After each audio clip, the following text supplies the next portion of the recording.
Eh bien, bonsoir. Ce soir, nous sommes particulièrement heureux de pouvoir vous présenter et en interview exclusive le professeur Astier directement chez lui dans son laboratoire.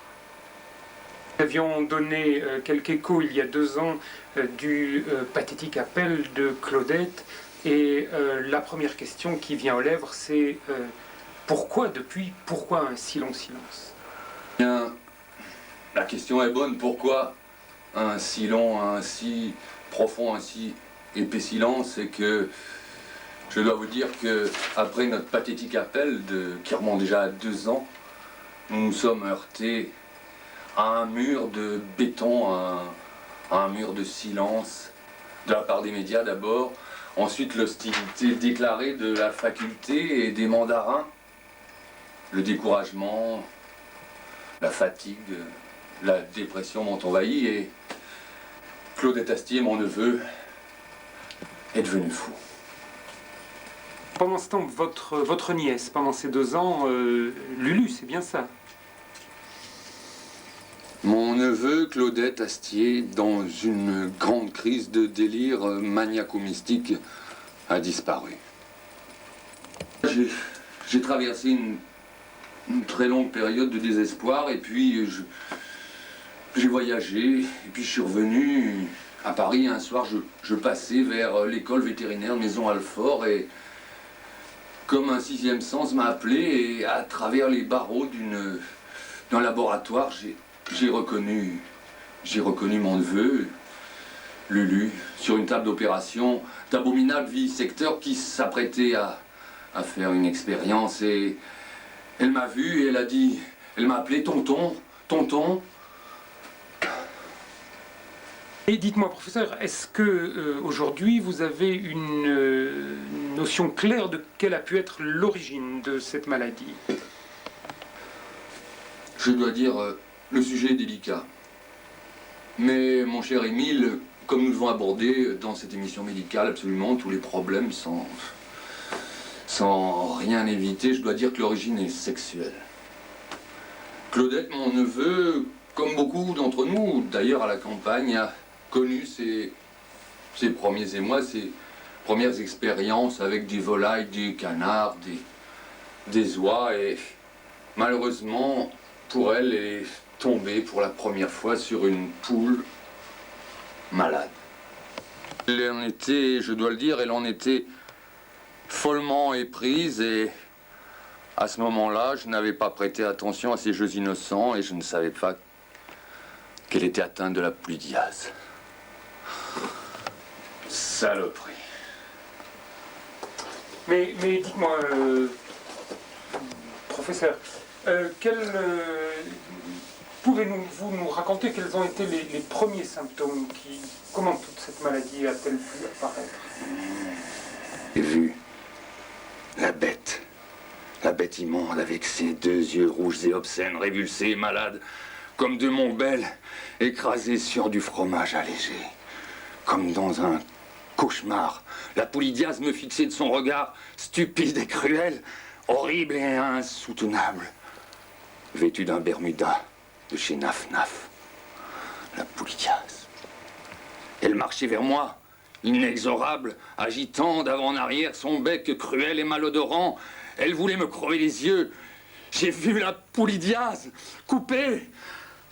La poulidiase, elle nous menace tous. Elle menace l'humanité entière. La poulidiase.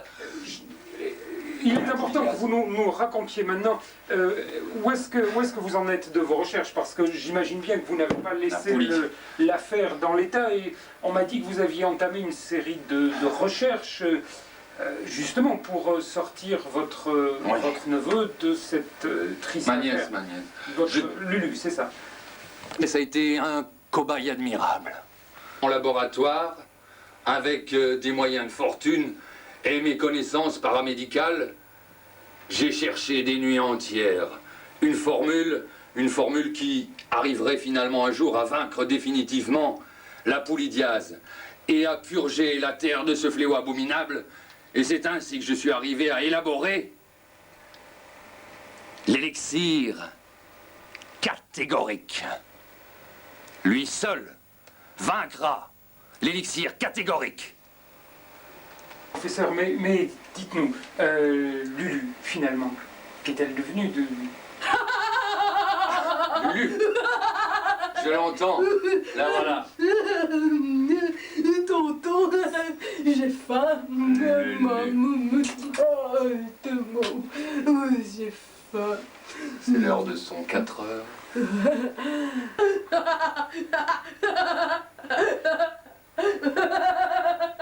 Tonton.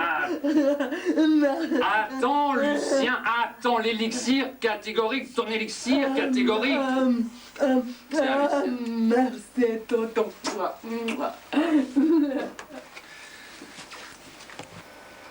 Bon appétit, Lulu. Eh bien, cher professeur, l'heure est venue de vous remercier et nous... Mange pas trop vite. Oui, bien sûr. Et comme nous avons pu le constater, vous avez étudié le problème de la poulidiase avec un certain empirisme qui est à la mesure de notre ignorance. En effet, on ne sait pas encore grand-chose sur la poulidiase et c'est la raison pour laquelle nous allons partir dans le Berry étudier un autre cas de cette terrible maladie.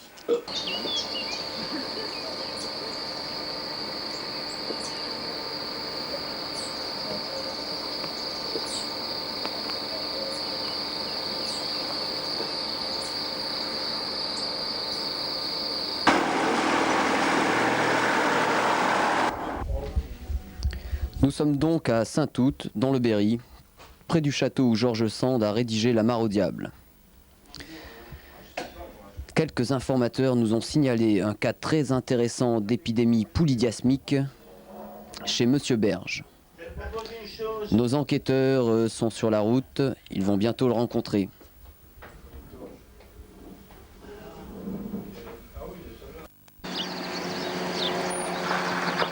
Monsieur Berge, éleveur de poules, va nous expliquer ce qui s'est passé dans son poulailler.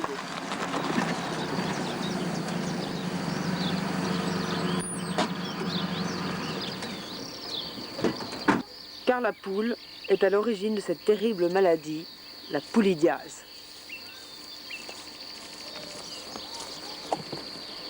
Ben, que je vais vous raconter que depuis qu'il y a la poulidiase, tous les ennuis qu'on a, ben, que la poulidiase, c'est une maladie que ça commence par vous gratter entre les doigts, ou alors que ça vous démange derrière le genou, puis que ça se met à couler partout, et ben, que tout ça, c'est dû à la poulidiase.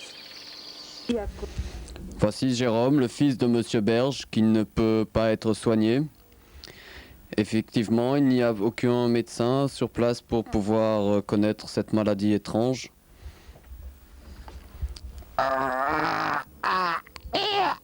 Il a les mains bloquées.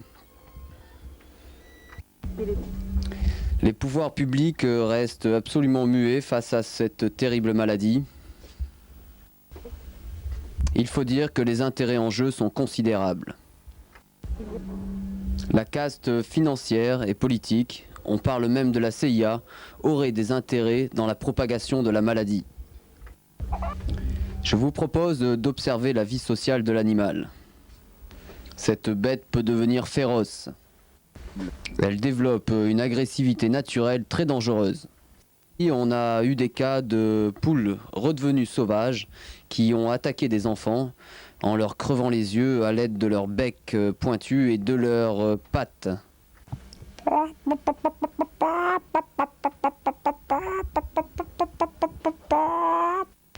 Que pouvons-nous faire pour lutter efficacement contre la poulidiase ? Il faut tout d'abord lutter contre l'indifférence et la malveillance générale, et surtout contre l'ignorance des agriculteurs. Pour nourrir ses poules, Monsieur Berge prend ses précautions. Il porte la combinaison ABLP que vous pouvez commander pour la somme modique de 350 francs. Association Abat les poules. Association Abat les poules, 15 rue Jean-Marie d'Or, 75 015 Paris. Tous les dons en nature et en espèces sont les bienvenus.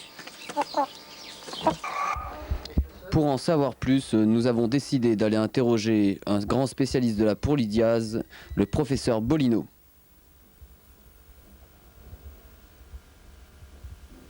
Répondre à quelques questions et nous expliquer quel a été votre itinéraire dans la recherche sur ce terrible fléau. Je peux répondre. J'ai donc commencé par un travail de terrain, observation des populations à risque, isolement du facteur animal, pour dégager une première analyse des symptômes et une première série de conclusions cliniques.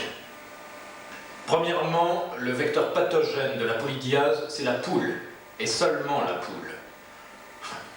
Inutile de vous dire que je réfute catégoriquement les arguments fantaisistes et non scientifiques selon lesquels la transmission de la maladie se ferait par voie sexuelle.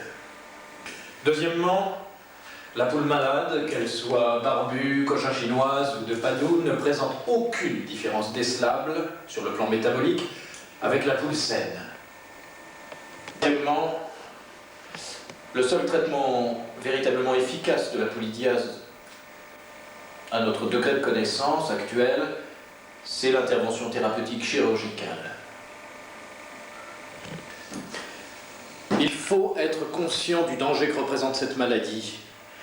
Si nous ne trouvons pas une solution pour endiguer la poulidiase, c'est la planète entière et sa population avec qui, dans quelques années, risque d'être décimée véritablement.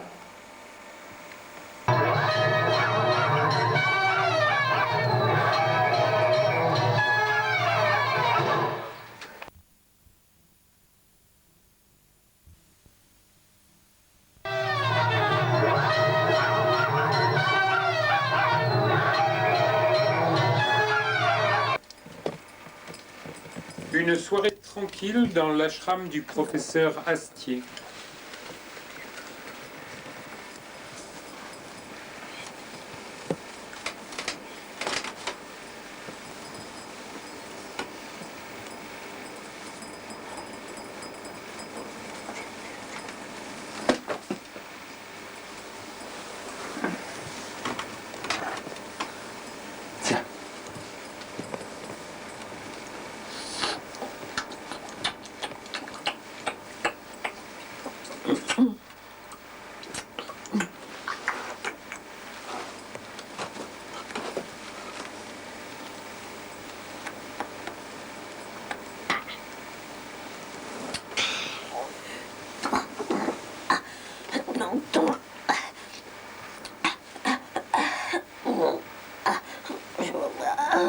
Je me sens pas très bien.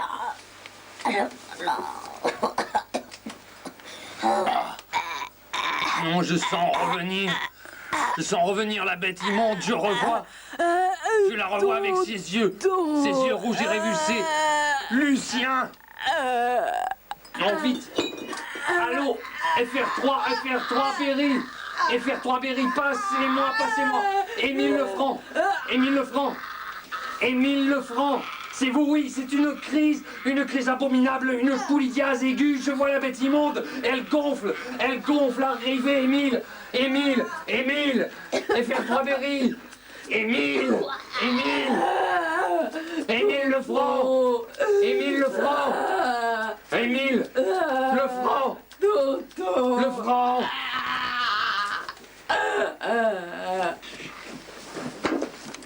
Mon Dieu, c'est une crise épouvantable. Lulu, voyons. Mesdemoiselles, il faut l'emmener vite à l'hôpital. Nous partons immédiatement et en direct. Assistons au transport de mademoiselle Lulu Crapotta.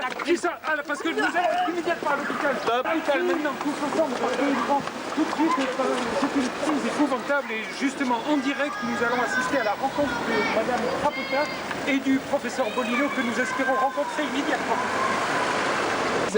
La crise. Alors bien évidemment, Lulu Crapotta est extrêmement malade maintenant et c'est un espoir immense car Voilà, nous allons nous approcher et c'est vraiment l'espoir. Je crois que nous assistons à une... Elle essaye même de sourire. C'est absolument un témoignage absolument extraordinaire car nous sommes bientôt en vue, nous allons arriver. Nous sommes là car en ce moment, justement, ça fait au plus mal. L'enjeu est énorme car nous sommes... Allez.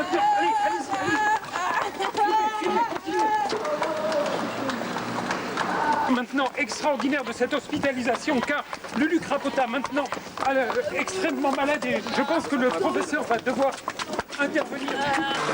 J'arrive maintenant en vue de l'hôpital et mademoiselle Crapota va être admise dans le service du professeur Bolino, heureusement, car toute notre équipe entoure maintenant mademoiselle Crapota et j'espère que pour elle, comme vous le savez, la rencontre avec le professeur Bolino est un espoir absolument extraordinaire vu l'état dramatique comme vous avez pu le constater. Maintenant, il ne reste que quelques minutes. Le professeur Bolino a été, je crois, prévenu et nous allons pouvoir le rencontrer immédiatement. Vite, l'état de mademoiselle Lulu Crapota empire de minute en minute. Voilà, nous sommes devant l'entrée maintenant. Heureusement. Ah, c'est extraordinaire ce que nous pouvons vivre en direct. Et à eux?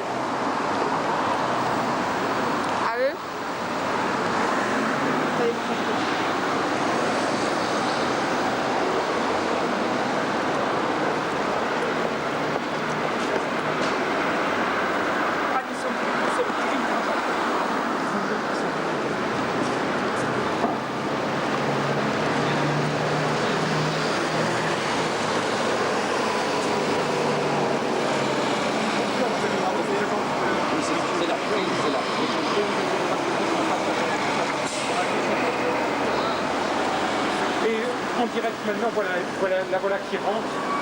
Ah, c'est extraordinaire. Eh bien, je pénètre maintenant avec toute l'équipe dans l'officine du professeur Bolino et vous vous rendez compte à quel point de nombreux malades ont souhaité pouvoir entrer. Vous installez madame Crapota sur la table d'occupation. Allez-y doucement, de pénétrer est une sommité du milieu médical. Elle représente l'espoir absolument. Il y a une réticence de Lucien, Écoutez, le professeur Astier, qu'est-ce que vous faites avec ce crâne là? De l'élixir catégorique. On va le disputer ici sur la table opération d'un malade. Non.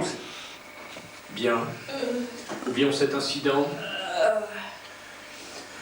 J'ai donc fait un devis en réduisant au maximum les postes les plus coûteux, si vous voulez jeter un coup d'œil.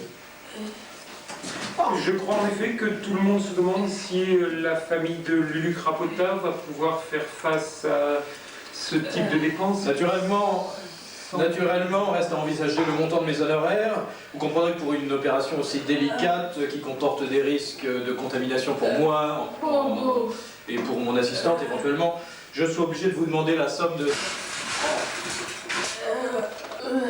J'ai mal entendu. Eh bien oui, la somme de 7 francs. C'est possible.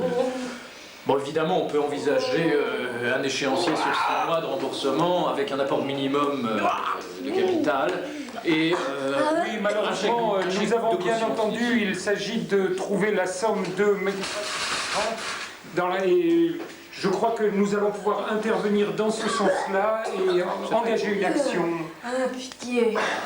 Je crois que chacun aura compris qu'une situation dramatique est en train de s'installer et que peut-être qu'il était de... On va trouver une solution. Petit code. Je crois qu'il va vraiment falloir faire quelque chose. Code. Encore. Préparez-moi une solution saline, s'il vous plaît. Attendez, j'ai une idée. On pourrait organiser un grand peloton. C'est ça, un peloton. Ah, ça serait une idée formidable. On pourrait profiter de la couverture médiatique, ça nous sommes capables de nous en occuper, et réunir des personnalités de la presse, du spectacle, au cours d'une soirée aussi bien expiatoire que lucrative, et faire une espèce de collecte, un peloton. Là, je vous suis, c'est une idée qui me semble intéressante.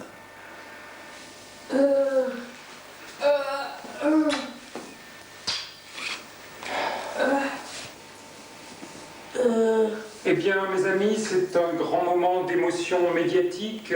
Le professeur Astier vient de décorer de la médaille du grand catégorique notre nouvel ami, le professeur Bolino.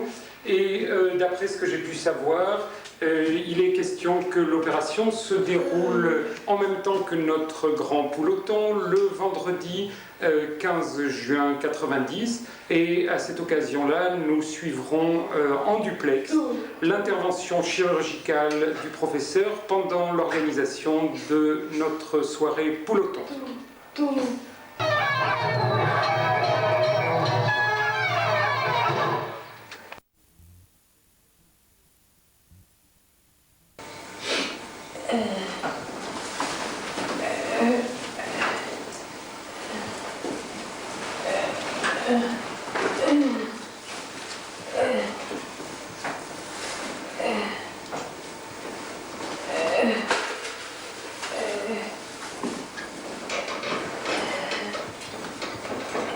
Non, objectivement très très faible. Hein.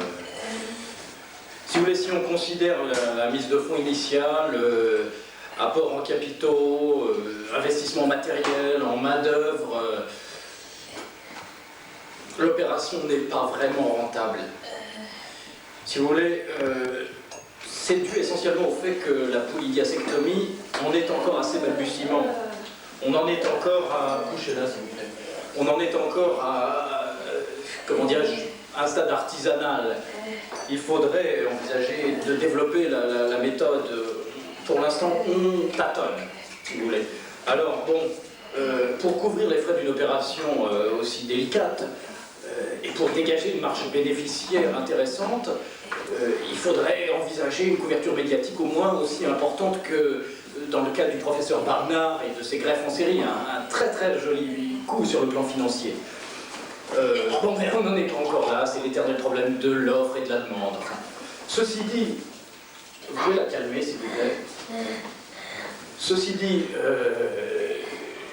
le mode de contamination de cette maladie n'étant pas encore vraiment maîtrisé, connu, on peut espérer qu'un mode de contamination endémique pourrait ouvrir un marché, comment dirais-je, favorable sur un plan financier et qui ouvre de larges perspectives à moyen ou voire à long terme.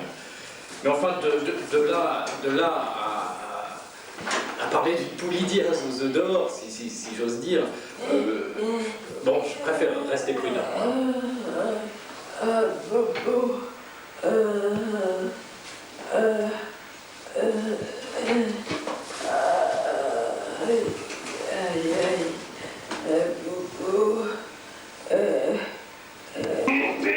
Apportez le baptême paramétrique à volumateur de gerbe, vite, mademoiselle. Allez-y, très bien. Voilà, laissez-vous aller.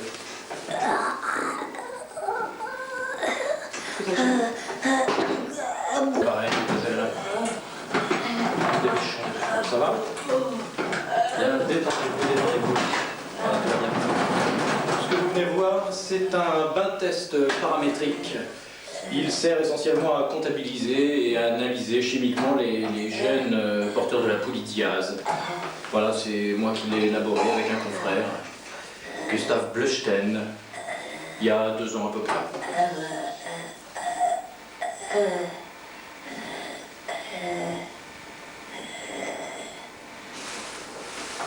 Bah écoutez, l'opération sera délicate, ça va être difficile, mais je crois qu'on l'a préparé suffisamment. On a bien en main la situation et je crois que l'essentiel c'est de rassurer la malade, de savoir qu'il y a un risque grave, mortel même, mais qu'on maîtrise la situation. Voilà. On va pouvoir y aller.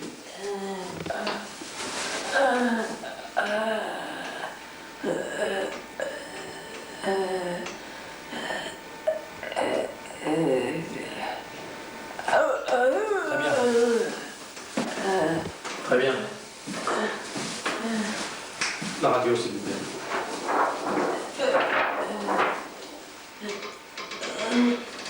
la zone endogène s'est stabilisée. Hein. On le voit très très nettement ici, sur le contour opaque. Vous voyez? C'est ce que c'est, docteur. Quoi? Là, vous voyez la tache? Là, juste au-dessus. C'est une tache de gras.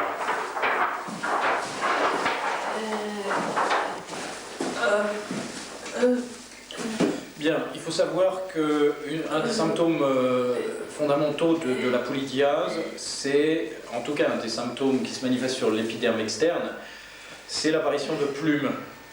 De plumes sur la surface endémique, propre. Donc il va falloir dégager dans un premier temps la surface opératoire, si vous voulez. Donc c'est ce que je vais commencer à faire là, en dégageant un petit peu. Voilà.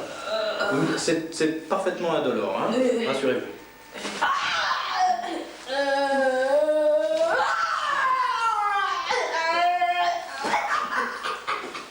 Voilà, je crois que c'est à peu près dégagé. Et on va pouvoir découvrir la zone pathogène. Bien. Effectivement, on a les excroissances classiques dans le cas de la polydiase. Je vais donc procéder par palpation. Bien, le sujet est sensible apparemment. Et là,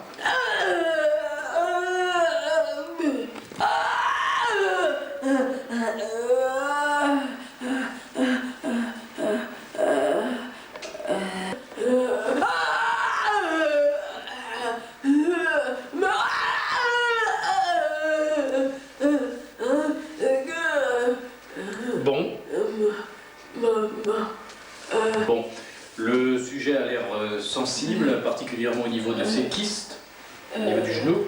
Donc, il va être nécessaire d'utiliser l'anesthésie locale par le procédé du catalyseur à polydiase que nous avons mis en fonction il n'y a pas très très longtemps. Le catalyseur, s'il vous plaît, mademoiselle.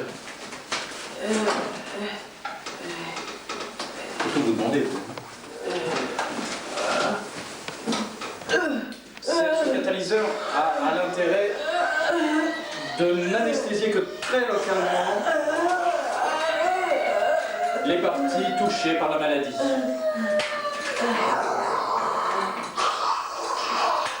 Voilà.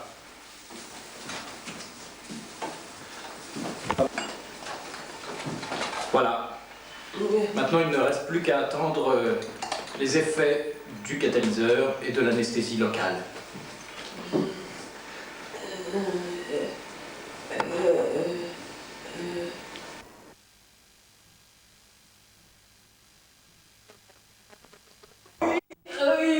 Et là, tu sens là? Oui. Ici, oui? Oui. Voilà. Écoutez, justement, j'étais en train de